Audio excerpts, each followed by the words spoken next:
Hello and welcome everybody. We'll get started in just a minute.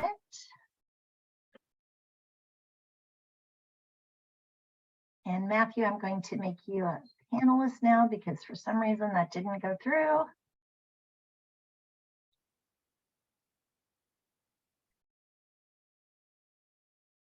There's Matthew. That new headshot, Matthew. That's a really good picture of you. Wonderful. Thanks. All right.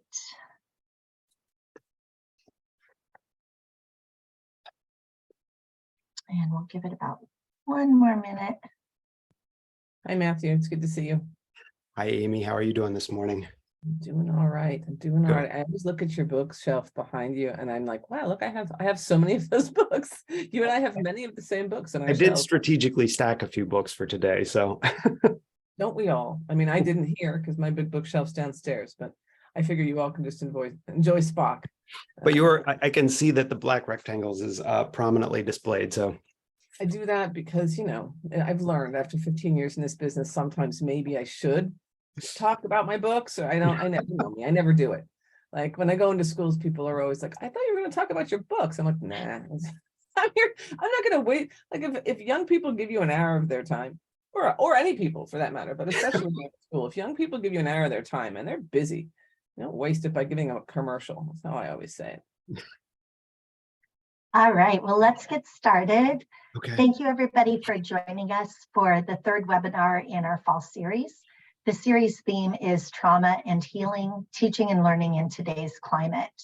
Please watch for emails from us and check our website as we continue the series in the new year. My name is Kim Klett, and I am the Deputy Executive Director for the Educators Institute for Human Rights. EIHR cultivates partnerships among educators globally to create materials and deliver training based on best practices in Holocaust and human rights education. Together, we deliver content and strategies for teaching conflict history and prevention and sustainable peace. Learn more about us at eihr.org. After we end the program today and the recording, feel free to stay on if you have further questions for our guests. We would love to continue an informal discussion for those of you who would like to stay on for another 10 minutes or so. Before introducing our guest today, I would like to offer a land acknowledgement. And since our offices are in Washington, D.C., EIHR respectfully acknowledges the Piscataway and Notchtank or Anacostan people and the elders, both past and present, throughout the generations who have stewarded the land where EIHR gathers. To see on whose land you reside, please visit the website that we will put in the chat box. And now I would like to introduce our guests. EIHR's staff librarian will be interviewing author Amy Sarig King today. He is based in Lancaster, Pennsylvania. Matthew Good reviews and evaluates media resources in support of EIHR's mission, curating and compiling bibliographies and other aids to the development of curriculum and materials. Matthew was, until very recently, a full-time secondary school librarian and holds an American Library Association accredited MS in Library Science degree. He is a USHMM Museum Teacher Fellow and an alumnus of the Holocaust and Jewish Resistance Teachers Program. Matthew has presented his human rights work at library conferences and facilitated education workshops for secondary educators on the Holocaust and genocide. Amy Sarig King is the author of the critically acclaimed novels, The Year We Fell from Space and Me and Marvin Gardens. She has also published many award-winning young adult novels under the name A.S. King, including Dig, which is the 2020 Michael L. Prince Honor Book, and Ask the Passengers, which won the Los Angeles Times Book Prize.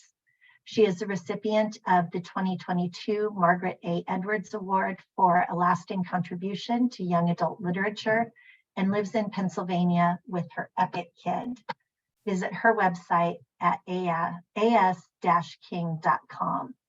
And so without further ado, Matthew and Amy, welcome, and thank you both for being here. Thank you, Kim. Yeah, thank you, Amy, for being here today. I'm looking forward to this conversation. I think it's a really important conversation, given the climate that we're currently working in. Yeah, thank you for having me. I just want to say thank you for having me very much. This whole your organization is right up my street. And we'll get into that, I'm sure, as we go. But at the moment, I really think this is an important conversation to have, because this is an absolutely a human rights issue that we're dealing with right now. So let's do it, Matthew. Let's do it. Absolutely. So let's talk a little bit first about your book, Attack of the Black Rectangles. What inspired you to write this book? Intellectual freedom's been on my mind for a while. It's always, I think when young people, including myself, I don't know when it happened. I don't know when I learned that books are banned or challenged or people try and do that. But I always find it kind of silly as an avid reader, and as someone who learns so much from so many different types of books, even books I don't agree with or articles I don't agree with. I don't know. So there's always that. But technically there were two reasons. This specific book was inspired by a real thing that happened. My epic kid came home from 5th grade with a copy of Jane Yolen's The Devil's Arithmetic, an unbelievably good, fantastic novel about the Holocaust. And he said, hey, there's some words crossed out. And he brought me the book and I got to see this. And I said, hey, that's not cool. And so I started to, I'm sorry, just in case, now I will say there were words crossed out in the book. There we go. Not everybody can see me. So I got in touch with, the principal and tried to figure out why, how, all of that stuff. Especially once I figured out what the words were that were crossed out in a book about the Holocaust, it was quite shocking. And so my actual fight, we'll say, or journey did not end with what I hoped how it would end. I hoped that I was able to replace the books and pulp the censored ones. And they looked at me like I was like silly for thinking that this was a problem. And so I wrote a book where the exact same stuff was censored, the exact same book was censored. We got to get into, for me, it was kind of cool. First of all, it was meta because I could put Jane Yolen in a book. So that's awesome. And I didn't even ask her first. I kind of asked her a little bit after the fact, like, hey, I'm writing this book versus I'm gonna write this book. But she rolled with it. It was great. But I was able to make a better outcome really than I got, which was important. Now, and the fact that it came out this year is a fluke, Matthew. I got to be honest. Like, yes, we're in the like the depths of a hardcore, issue with censorship, and a lot of adults being handed lists and being told what to do with those lists. And funnily enough, in the list of things to do, it was not read the books. But anyway, but before that, I was at a school in Arizona about 10 years ago, and these young people were coming into the library, and they were, they were sitting down, front row first. And while we were waiting for the rest of the students to come in, I asked the students in the front row, they were like, I don't know, juniors, seniors, and I'm like, hey man, what are you reading? Because of course I asked that. And they told me they were reading a lot of Ellen Hopkins. And I was like, oh, they're like, have you ever read her work? I'm like, she's one of my best friends. I love those books. And it was just about this, that October time of year. And I'm like, can you believe she's like #1 on the banned books list? And they said, the what? And I said, the banned books list. And long story short, they had no idea that this was happening. And they were really shocked that these books, the things that they loved so much and that it helped them so much, right? And that helped them see the point of view of other people and, things that they hadn't explored yet in life. They were really shocked that those were banned. And so that inspired years of what I called the intellectual freedom Zooms. During Banned Books Week, I offer free 20 to 30 minute intellectual freedom Zooms into any classroom. Just bring me in and I'll talk excitedly about why the right to read is so important. So between those two things, so I already had it on my radar, then it happened to me, then I published this book, then this stuff happened. And having written library policy and been on library boards as well and dealt with challenges, I have that background, and I like to be able to especially educate young people about their rights before they're taken away and they don't even know it. Absolutely. And there's so many things that you hit on in here. This is why I'm furiously writing things down as we're talking, because there's definitely some things I want to come back to. I do want to ask you, though, specifically one thing about your book. because the character Mac is so insightful and so savvy. How much of that character is based on you and who you are? That's a great question. You know, I think all writers base certain characters on themselves. It's funny, I'm going to give you a story I didn't tell you before. But here's the thing, like when I was a kid, right, my mom was an educator. She was the head of special education up in Berks County in the early 70s and mid 70s. And she did this thing. She read the paper every single day. And she would call me over. It doesn't matter what age I was. It could have been 6, I could have been 16. Didn't matter. She'd be like, hey, come here. And I'd be like, yeah, what? She'd say, read this. And she'd point to an article. And honestly, it could have been an article about anything. We watched the world news. You know, I was 5 and I watched the evacuation of Saigon. This was not something that nobody wanted to, you know, shelter me, right? Which is probably why I ended up doing what I do. But she'd have me read the article. And then she'd say the magic words. These are magic words. She'd say, what do you think about that? She never once told me what to think about a thing. She asked me what I thought about it. So that was a really great, easy, simple, like parenting lesson in you know, critical thinking. So when I think about Mac and me, I think that he's got that. You know, I think that he has critical thinking. I think his granddad and his mom are definitely, like his mom especially, like she's pretty open-minded. She's pretty compassionate. And so she's modeling that for him. And granddad's modeling some other stuff for him as well. And he also has bad role models in his life where he's able to go, I don't like that. And I don't want to be like that, which I think we need. And it's funny because that's a funny little analogy to books, right? You'd be like, I don't know. I don't like this idea of this being a book that my kid can read. Well, yeah, but you know what? Sometimes we need to see the other side of things. We need to see these things, you know? But yeah, Mac is probably a little based on me, definitely a little based on my kid. Mind you, my kid and I are kind of clones. And, but, you know, I wanted to kind of make him in that middle ground where he never really knew that this could happen before. So it was shocking to him to open that book and see those things. And I think I managed it. But yeah, I guess he's kind of like me. I think Granddad's a little bit like me too, because look, like if anybody who read the book, you'll know these are my beads, right? So you'll understand the Granddad when you see those. Like, and I think I'm a little bit mom too, because I do work at, you know, I do run grief groups, you know, and mom works in hospice. So it's kind of, I think everybody's an amalgam. That's amazing. Well, and I think you definitely bring up something there that I think a lot of us are aware of, but maybe don't talk about enough is how often we don't look at sometimes the opposite sides of arguments enough to really understand. I think even myself, I know as a human rights educator, sometimes I'm so ingrained in my process and what I believe and don't take enough time to look at the other side to really try and understand their perspective, not to accept it, but maybe to just evaluate it more. Right. I mean, I have to say this really quick, but like when I was releasing this book, I had an interview with a radio station. And most of them were just pretty, you know, pretty run-of-the-mill, pretty level. And this one was really interesting because she was trying to bait me, I believe. And I don't know, like I tend to give everybody the benefit of the doubt, which has not served me always in my life.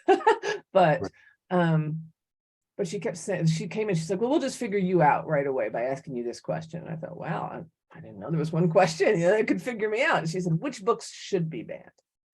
And that's when I realized that there was this really interesting binary, this idea out there that was incredibly simplified that say the people who vote this way want to ban these books, people who vote this way want to ban these books. And I was like, but I didn't know that because I live in a carefully curated bubble, Matthew. So I was like, no book should be banned. So that threw her off. She was like, oh, well, and then she started throwing out names of like, you know, books that she thought that people who vote my way would want to ban. And I'm like, no, read those books, then have discussions. I'm all about discussions, right?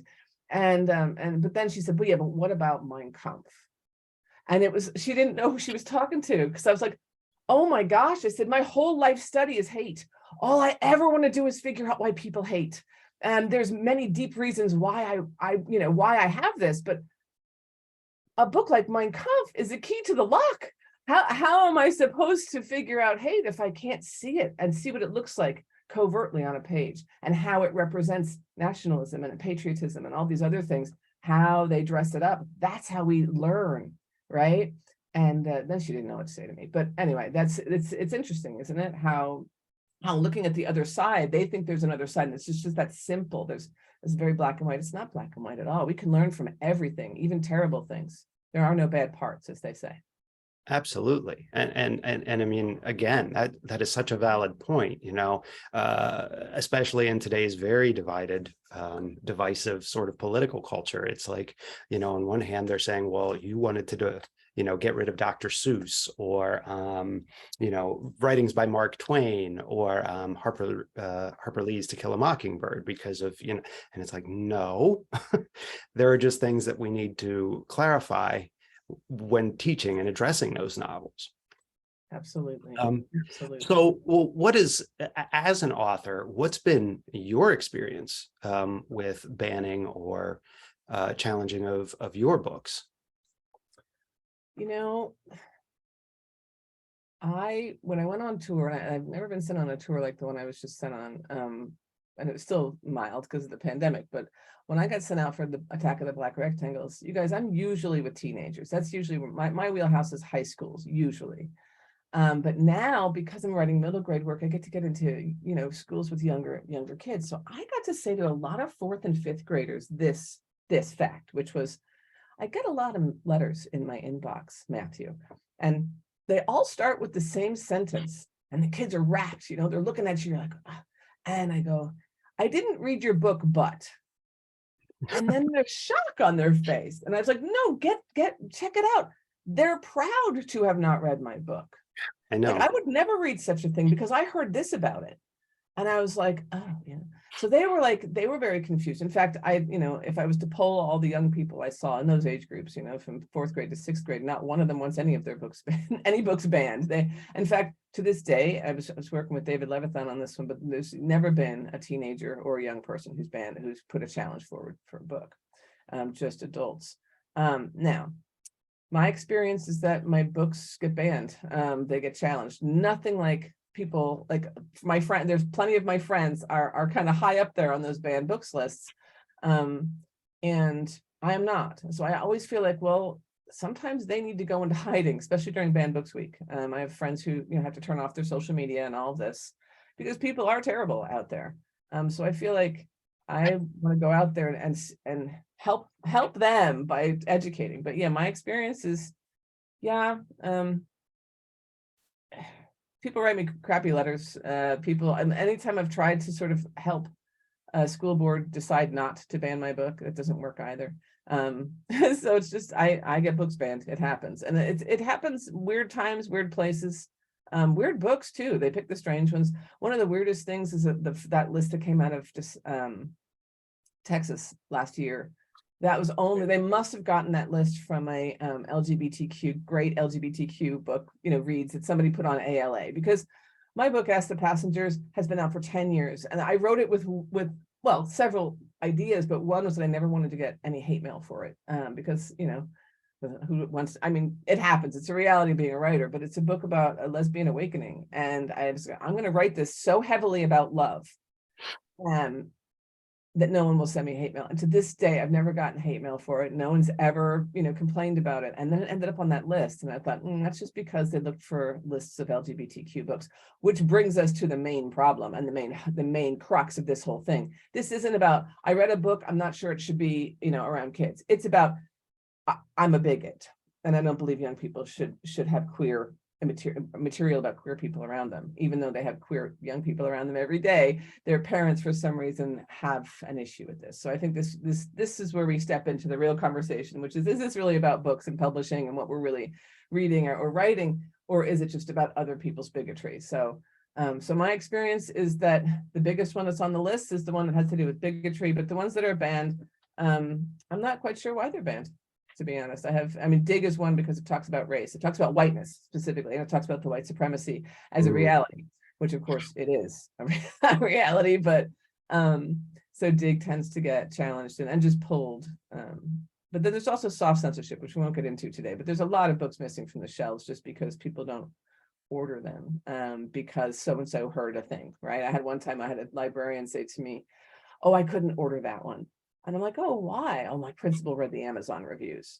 I'm like, well, the Amazon reviews are great, but you know which Amazon reviews. They look for the 5 stars, Well, and I think that's a very valid point, because I think we've we're beginning to drift into that area pretty heavily, soft censorship, the idea that people aren't going to select books just based on the premise that it's about Indigenous people, Black people, LGBTQ plus individuals.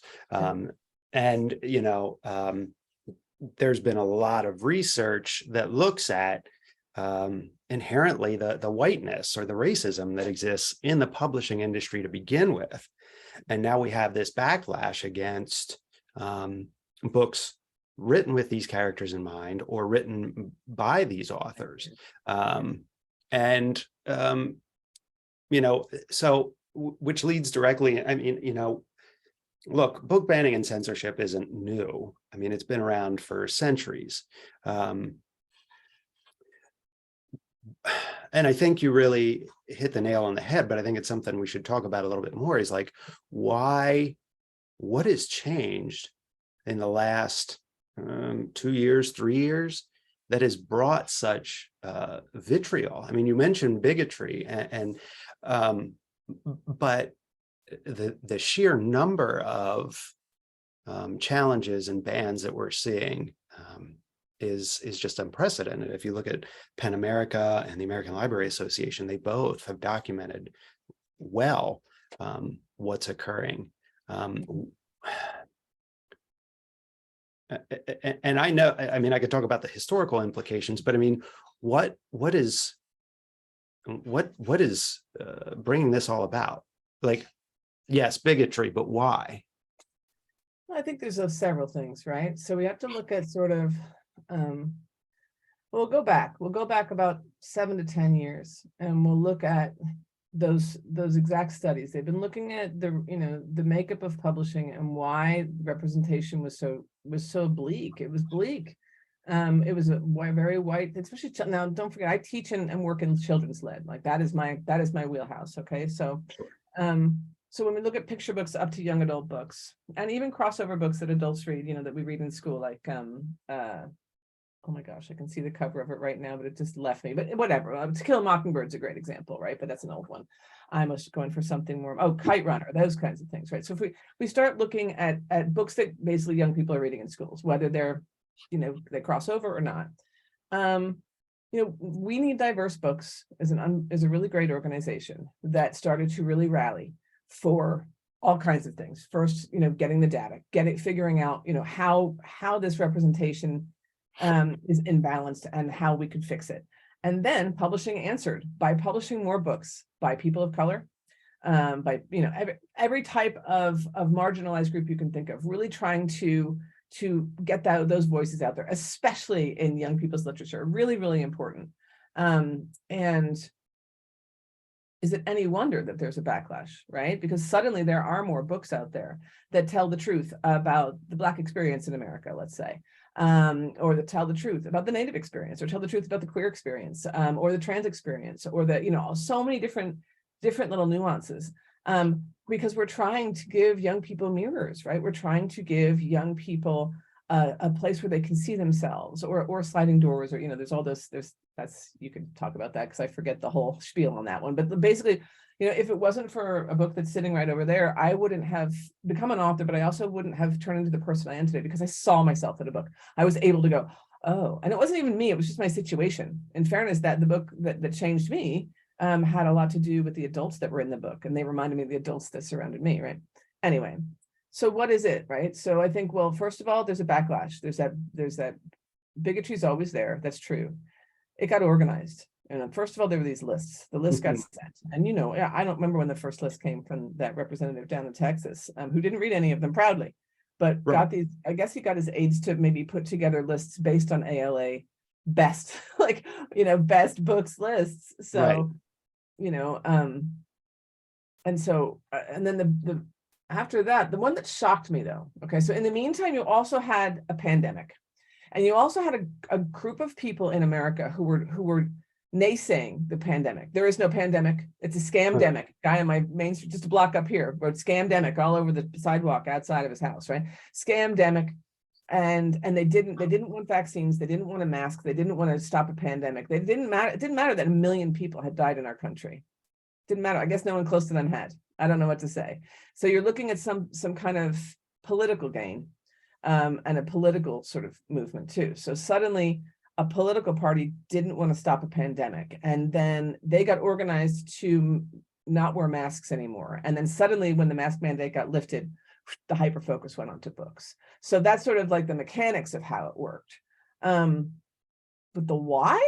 I don't know. Like, honestly, deep down, I don't know. I mean, I can't figure that out. Why would you, wasn't it Kurt Vonnegut that said banning a book, it's like attacking a chocolate cake? It makes no sense. Like I can't remember if that was his analogy. There's somebody said it was something was like attack. I could be wrong. There was another thing, but to me, it almost fits with that one. It's like attacking something that makes no sense. Like that's none of your business. Plus, they don't understand reading. Like as a literacy teacher, you know yourself, and as a librarian, you know, and all teachers know this.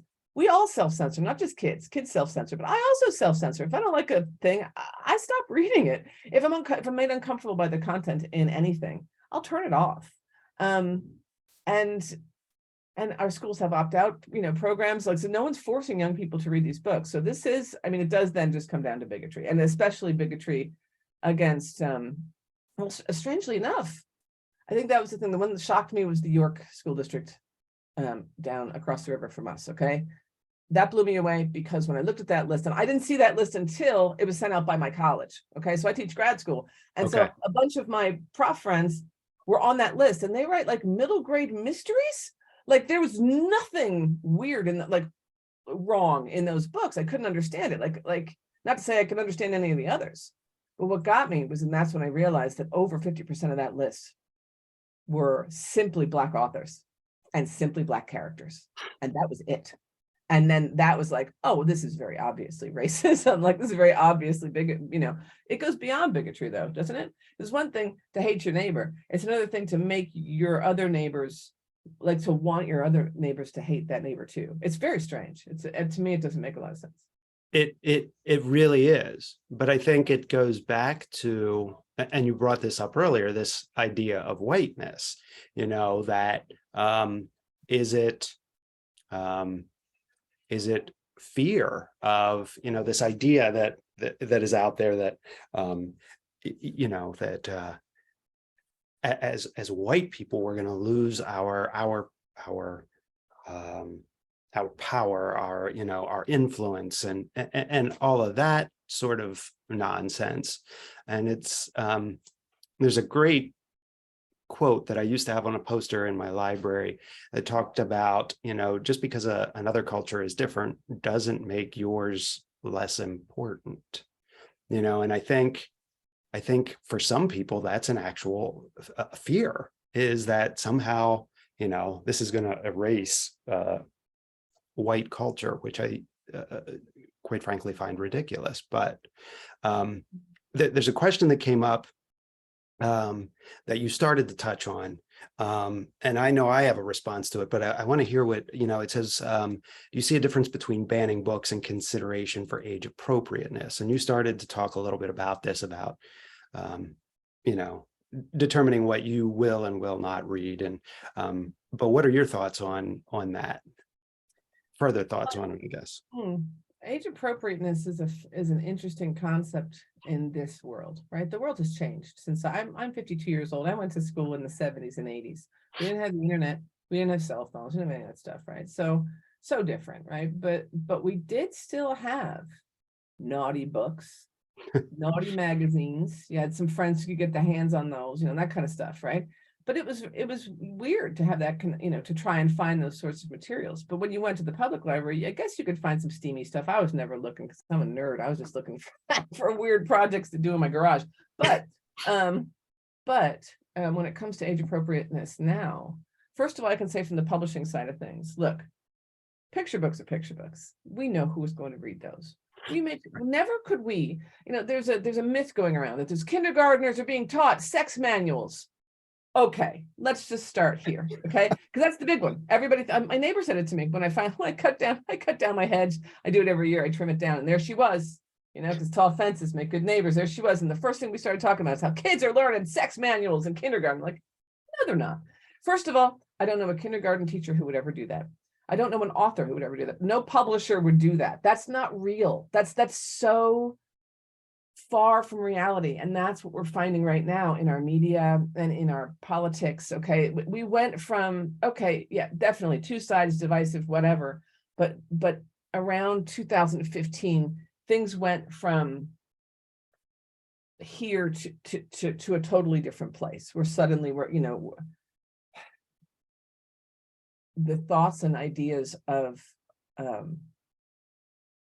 conspiracy theorists are running an entire party. That's terrifying.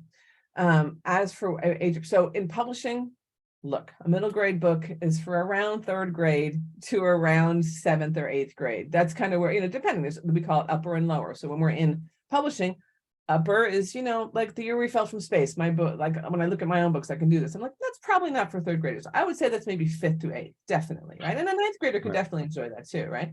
But then on the other side, Me and Marvin Gardens is another middle grade book of mine. That's definitely 3rd to 6th, right? And it might not be as enjoyed by an 8th grader. So there's little nuances, and believe me, publishing has their finger on it. As a librarian, though, shelving, and I think is a different story. So we definitely try and keep things appropriate. Yeah, we absolutely have books in the YA realm that push real stories about real teenagers. And that's the thing we have to remember. These are real stories about real teenagers. As much as it may ick us out, as I write to my school board, 50% of high school students are sexually active. So why are we trying to take books that can help them explore their relationships in healthy ways? Let's say in a book there's some dating violence. Well, if you want to ban that because there's dating violence, what's going to happen to that young person who might be very open and susceptible to dating violence, which I can tell you, I came from there.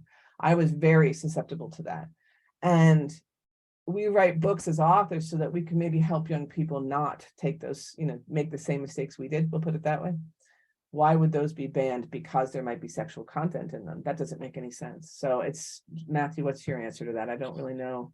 Well, yeah, like, you know, as a librarian, like appropriateness is not something I answer, you know, like that's a conversation that has to happen between a parent and their child, right? You know, is this book relevant to the age group and the community that I'm working with?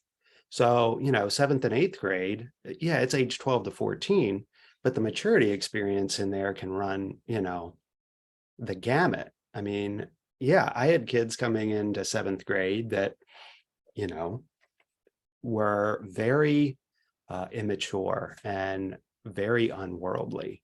And I had 7th or 8th graders that had a lot more experience in, you know, with, you know, sexual interactions, even drug or alcohol than, you know, I did at that age.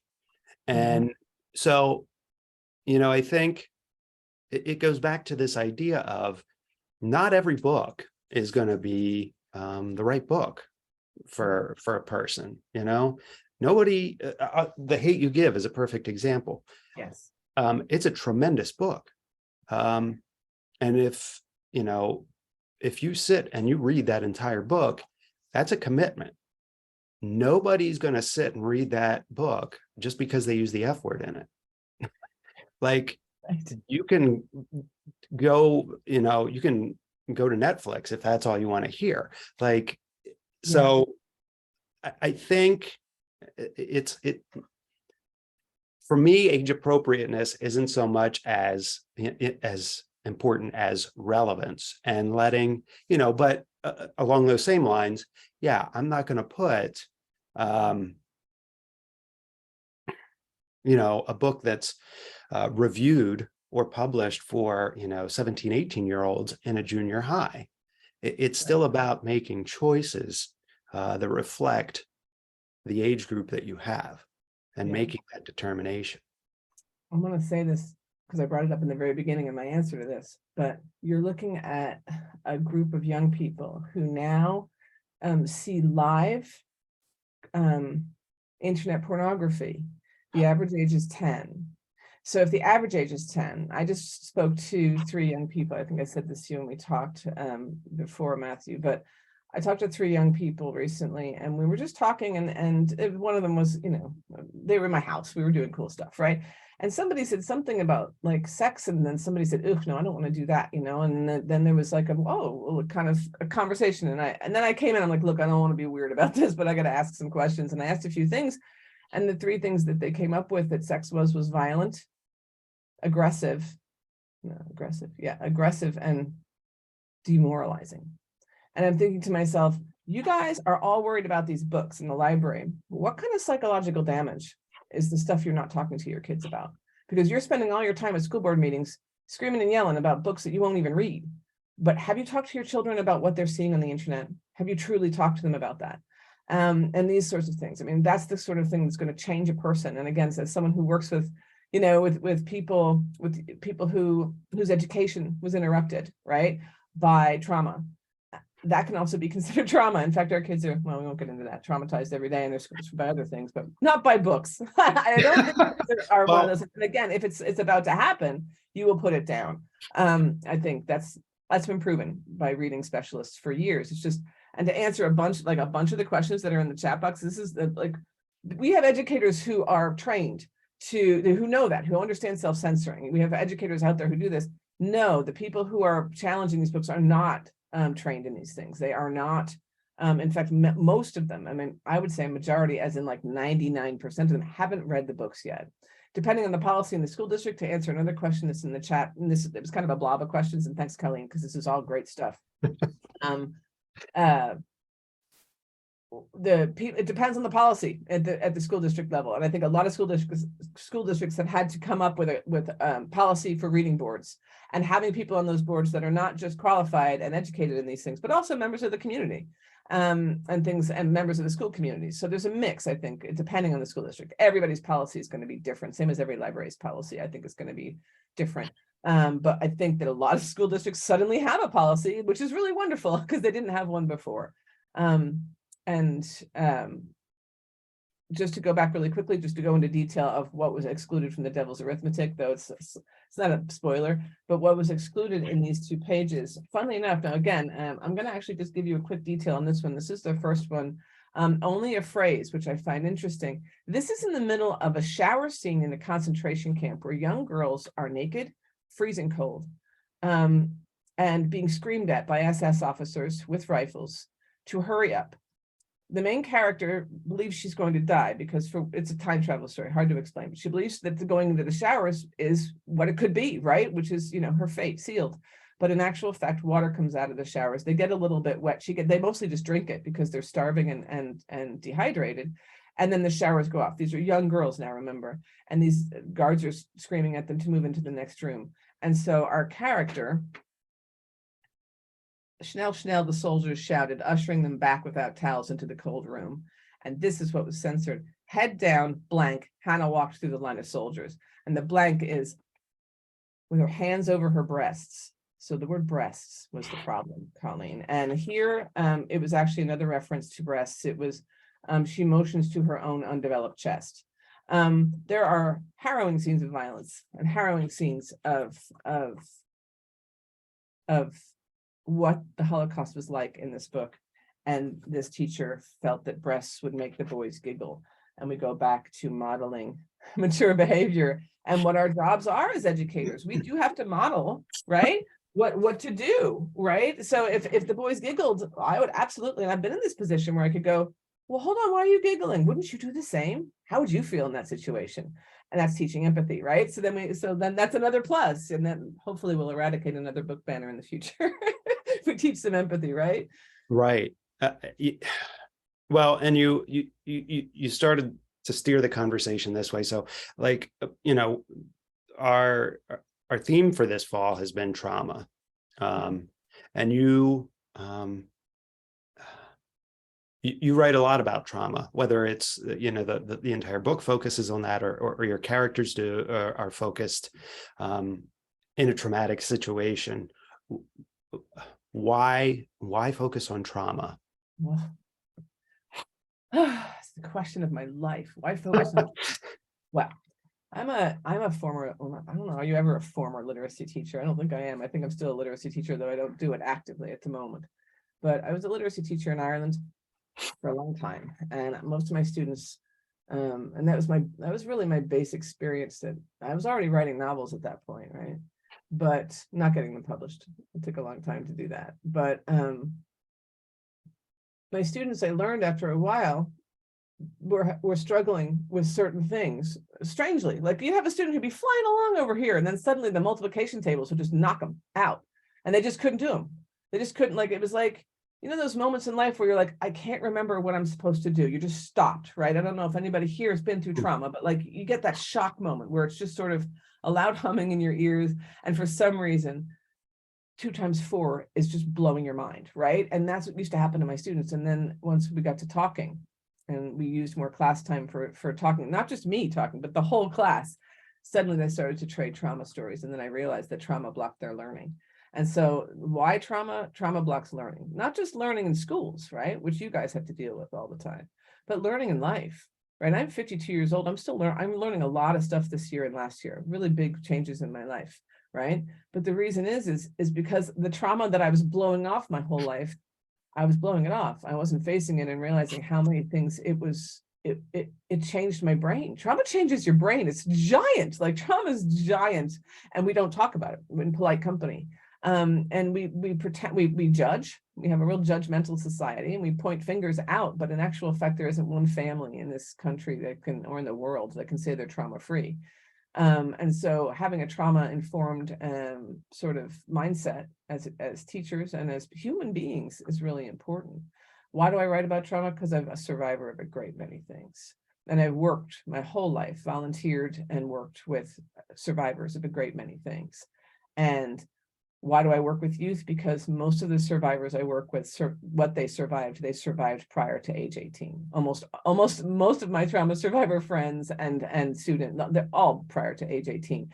So what's interesting to me, maybe this is a good analogy. My very first, the only hate mail, or I don't know what you call it, the only not nice mail that I ever got that I answered, which was the first one. I never answered another one because I learned, right? But this woman wrote to me about my first book, and she was very upset because I had put, and it was appropriate. It was timing appropriate too, because it was the 1700s, and it was during the white slave trade from Paris to the Caribbean. Okay, so basically these were women who were being sold into marriage, we'll call it, right? But there is a very mild sexual assault scene. And she said there shouldn't be rape in any books for teenagers. And I said, well, actually, she's a teenager herself, and this is a real thing that happened, and that as a survivor, you know, I appreciate that, but that whatever. She said, oh, I'm a survivor too, but there shouldn't be in books.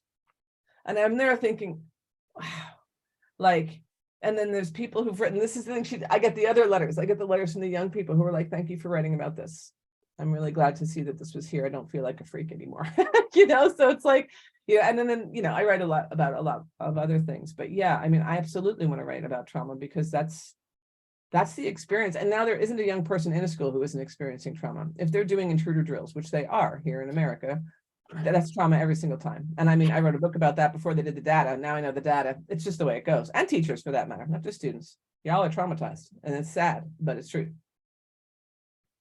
Oh, yeah, that was, I have to say that was one of the worst parts of the job before I left, was doing intruder drills and trying to sit down with students and talk about, these are the choices, these are the decisions we have to make if this occurs. It's criminal. And that was, we'd spend 45 minutes because, you know, you're trying to not only answer their questions in a way that is not traumatic, but deal with the clarifying for them why we even have to have these drills. Right. Yeah. Yeah. So to go back to why trauma, right, it's simply this, right? And this pops into the white supremacy again, and it also pops into a lot of the louder voices in this movement to ban a lot of books and technically destroy the public education system. Because you asked me way back why. Yeah, right. honestly, right now they're just trying to shut down the public education system, and that's weird. but it's also very privileged because they're not realizing how many people depend on that. In fact, I don't think realize how much they depend on that, especially after a pandemic when they were really put out by having to have their kids in their houses. It's a very strange reaction. All of it's strange, right? But when I go back to what's being banned, what's being targeted, a lot of books about trauma are being targeted. A lot of books about that help young people get through maybe their own issues or their family's issues or their siblings' issues or their friends' issues or their friends' siblings' issues so they can help their friend, or just a story about something that's interesting that happens in the world, right? That doesn't have to be related to you. I learned more from Ellen Hopkins' Crank than I can say. My mother read that as a special ed admin for years. She's like, every ninth grader in the country should read this book. I'm like, I know, right?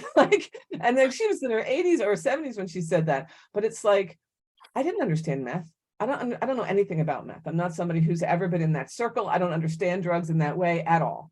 But it really taught me how fast, right? And as a former smoker, though, I could relate. Because I'm like, oh, like I smoke because something happened.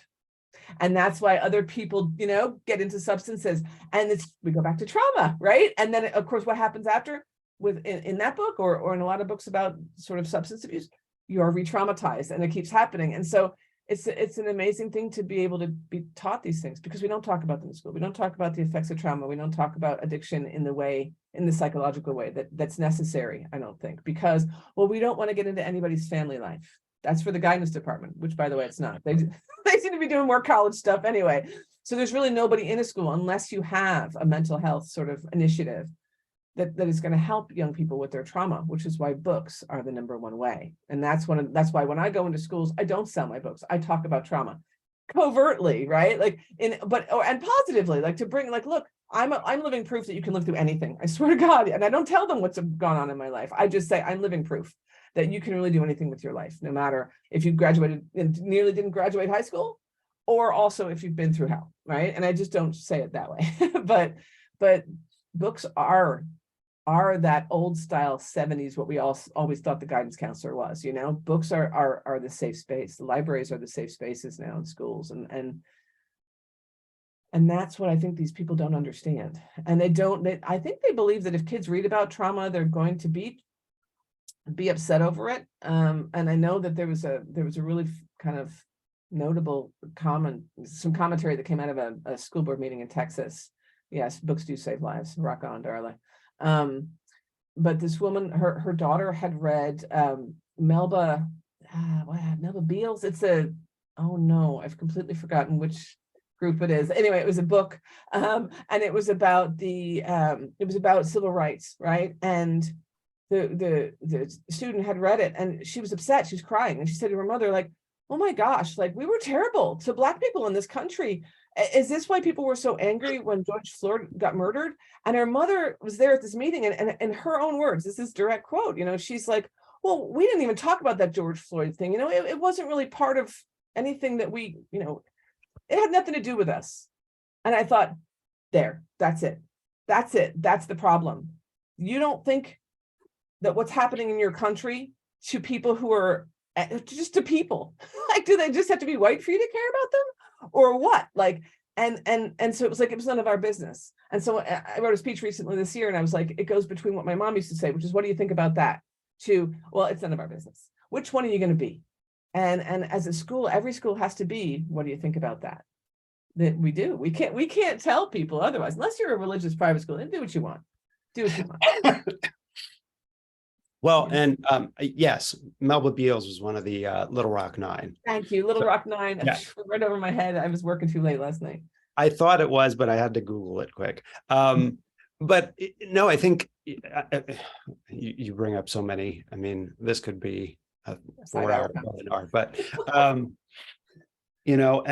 so what sort of, by removing these stories, by censoring these stories, by saying we don't want to talk about these situations, we don't want to talk about, some of the difficult history that we really need to address to sort of make amends for some of the horrific things we've done as a country. What sort of trauma do we keep re-triggering by, not addressing these things, or by saying these stories, we can't tell these stories? Well, I think that's a question we have to yeah. really address as well. Well, I mean, the big, without calling it bigotry, with going into just the mechanics of it, if you take all the queer books out of a library, you're telling the queer children that they're not allowed, that they're not welcome. If you take the books about the realistic experience of any person of color or any disabled person, or any, if you take these experiences out of the conversation, and take these narratives out of the conversation, you are telling your neighborhood that these people aren't welcome here.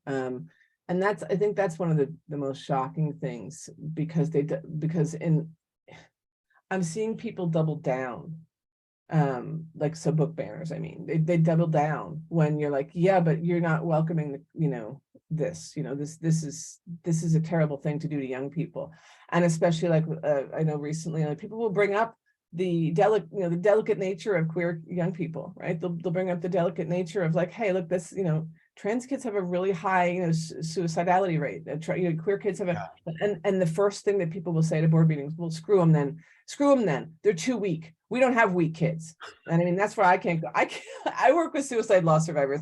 I can't go to these school board meetings because I am I know too many people who are amazing, who have lost their children to this. And if they were faced with this person saying, well, can't happen to us, our kids aren't weak, and queer kids are weak, and all this stuff, and it's like, you are brainwashed and you have no idea. And you know what? It hits us all in a different, and there's not a lot of common sense there. But more importantly, we're giving them absolute message that people that aren't white, straight, cis, and of a certain religion aren't welcome in this school district. And when you bring that up, they're like, yeah, they're quite proud of it. It's like, okay. And so that's actually quite a good thing in my world, because I think, well, oh, okay, great, you're not hiding it. You are a bigot, you are a white supremacist, you're a Christian nationalist, fantastic. Wear it like a badge and get out of my public school board meeting. Thank you very much. Excellent. Teach your child this at home. Excellent. Fine. All these imaginary people treading on you, fantastic. But in actual fact, you're not welcome. You're not welcome here in our amazingly diverse school that teaches, the worldliness that your children need out in the world. I think that's one of the things. I was just recently, Dig was read as a freshman incoming read at a university, and somebody came to talk to me and they're like, this was such a great book for us to read, because you don't understand how many people came here from white communities thinking that the world didn't have any people of color. And I was like, and it's funny because people to this day are very scared about discussions about race in this country. I don't get it. I don't understand it. It's like willingly walking around with a blindfold on and telling everybody that the world is purple when everybody else doesn't have a blindfold on and can see the world isn't purple. It's the weirdest thing. But at the same time, we just have to stay strong. Somebody asked earlier, are we screaming loud enough? No, we need to keep screaming louder. We need to get more people screaming. And sadly, my biggest journey this fall was to tell young people that their voices were the ones that were most important. These are kids who have play practice, homework. They got to practice their baritone. They got to do all these things, right? And yet that's the people that the school boards are listening to. And that York banning happened. We all wrote. My college wrote. All the profs wrote. The students wrote. We all wrote in different ways. Didn't change the board's mind. The authors, the thing that changed that board's mind was the fact that those students protested. There's a bunch of seniors that were like, nope, we're going to protest. Right. They were the reason that ban got overturned. And so it's sad to tell young people who have way too much to do that they have to do this. So I guess the biggest thing is to try and help organize young people at this point. But yeah, we need to scream a lot louder. No, and I think, also you mentioned York School District, which is, just about 45 minutes away from us, is a perfect example of students standing up and saying, and turned around and testifying in front of Congress about what they accomplished. I think is another perfect example of students' advocacy, proving your point. So we have about 5 minutes left. And again, this could be, oh goodness. Yeah. So I want to see if were there any other questions that people had that popped up that we didn't. Like the ALICE training is going to take us in a different direction. But I don't know. Do you have a comment on that one? Just to. I'm sorry, which one was it?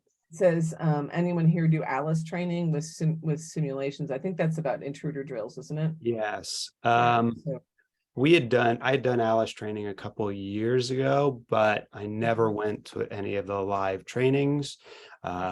those are tough. Like I can't understand. I can't understand this country at the moment, that our love of violence and our protection of a hobby, and I am going to call it out. It was a tradition. That's a white man's hobby. Like that's, I hate to say it, but it is.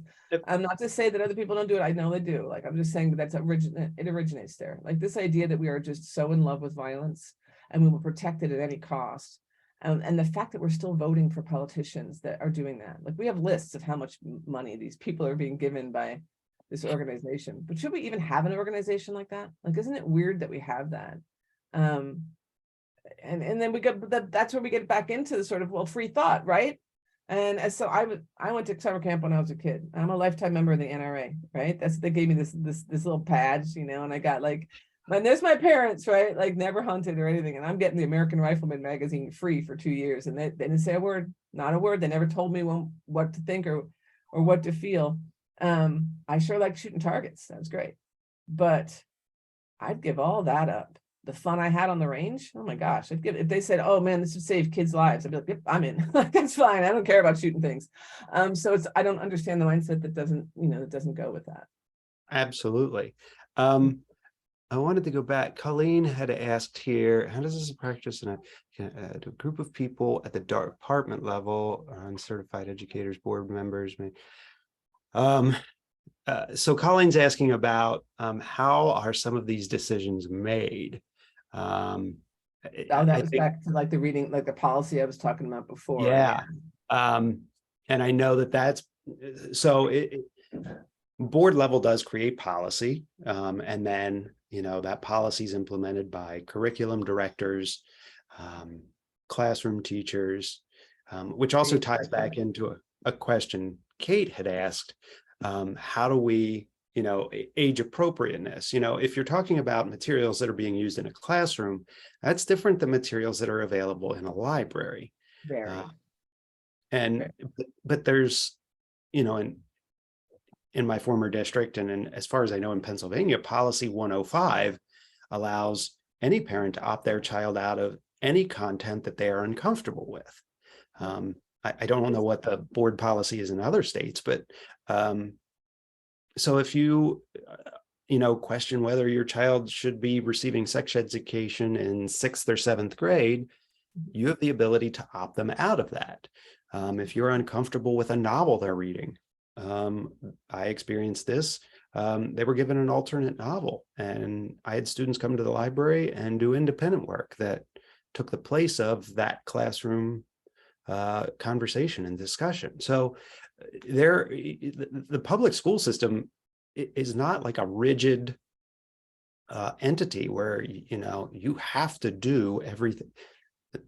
There are, like you had mentioned, options to opt out of numerous things that you may disagree with for cultural, religious, personal reasons. But again, you're looking at a school population that may involve 500, 1,000 students. That curriculum is trying to address, hopefully, everybody within that spectrum, not just one particular group. We know that's not entirely true, but what other questions are out there? There are many others. I think it's important just, to remember like that opt-in, like the opt-out has always worked. I opt my children out of certain things. And I've opted my kid out just for personal reasons. It's that simple. So this idea that the whole school district, you know, should be, I don't know, the library especially. And this is really, they are focusing mostly on libraries. I will say this though, I want to say this. This has started to cause what we fear would happen in publishing circles. So now we have authors writing a book that might have a very like kind of tertiary queer character in a middle grade book. Whether it be a parent, an aunt, it doesn't matter. Doesn't really matter. Doesn't matter if it's a teacher. Doesn't matter if it's a person who runs a store. It doesn't matter. Of any person who might be gay. That's it. And now there are publishers who are like, I'm sorry, we can't publish this. Sure. And they're not buying the books.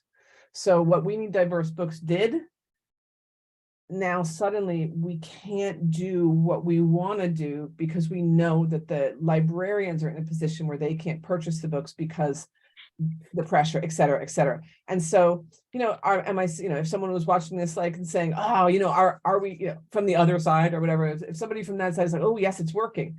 And that means you're denying young people, you know, you're denying young people, period. Honestly, you're denying young people. And how can anyone be happy about that? I don't know. I'm here to lift people up, not limit them, period, you know? And kind of says something amazing. Diversity without inclusion is just decoration. And that is the truth. You can talk it all day long, but if you don't have it in there and you don't actually have it represented, it is just decoration. So absolutely. What a conversation. I could have gone on for about 3 hours. I agree. But I think we'll end there. Thank you, Amy. It was, I'm so grateful that you were here today. Thank you. Grateful that you guys asked me, and I love talking about all of these things. All of these things. This is all so important. There's Eileen Johnson. Yeah, go to weneeddiversebooks.org. They're really great. So that link is there in the chat. Yes. Thank you so much, Matthew and Amy. Great job. Thank you so much for everything. And I am going to stop the recording.